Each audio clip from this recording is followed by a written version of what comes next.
I still remember the look on my brother's face when I told him I was leaving. It wasn't fear or sadness, just disbelief, like he couldn't imagine the script going on without him as the star. That night was my 18th birthday. No cake, no candles, no celebration. Just my mother's quiet apology and my father's heavy silence.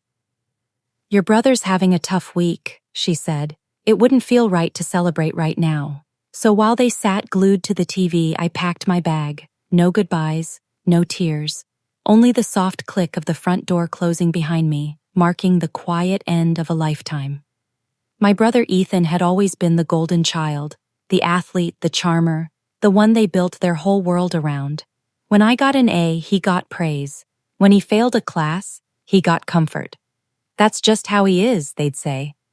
I learned early that love in that house came with terms and conditions, and I didn't meet them. When I left, I had $240, a cracked phone, and a job at a diner. But that tiny taste of freedom was sweeter than any birthday cake could have been. I worked hard, studied harder, and saved every penny. By 19, I had a scholarship, my own small apartment, and a startup that was growing faster than I could keep up with. Ethan never called. Neither did my parents. Not until the day they saw me on the news. It was just a small segment.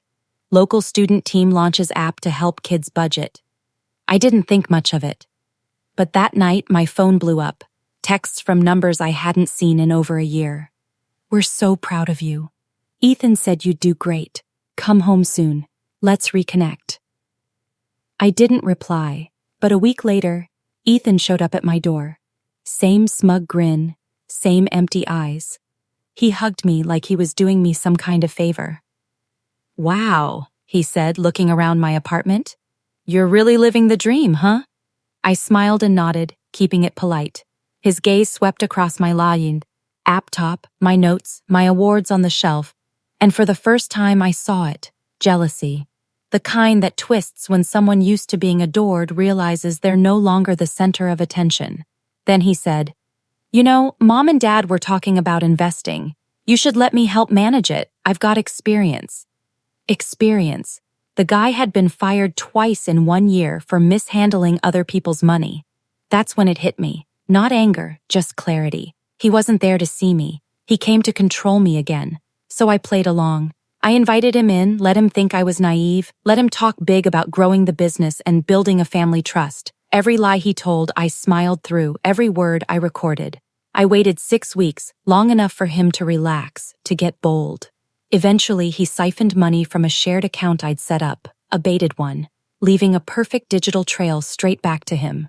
Then I found the email he sent a friend. "I'm finally in charge. She owes me everything."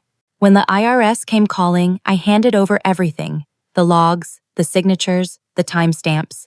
By the time Ethan realized what was happening, the account was frozen and he was under investigation for fraud. That night, he called me 30 times. Then my parents called, then they showed up. My mom cried. My dad shouted, "Why would you do this to your brother?" I stood there calm. "I didn't do anything to him," I said. "I just stopped protecting him." Ethan tried to twist it, said I framed him, said I was jealous. But the proof was solid. He lost his job, his reputation, the little empire of lies he'd built.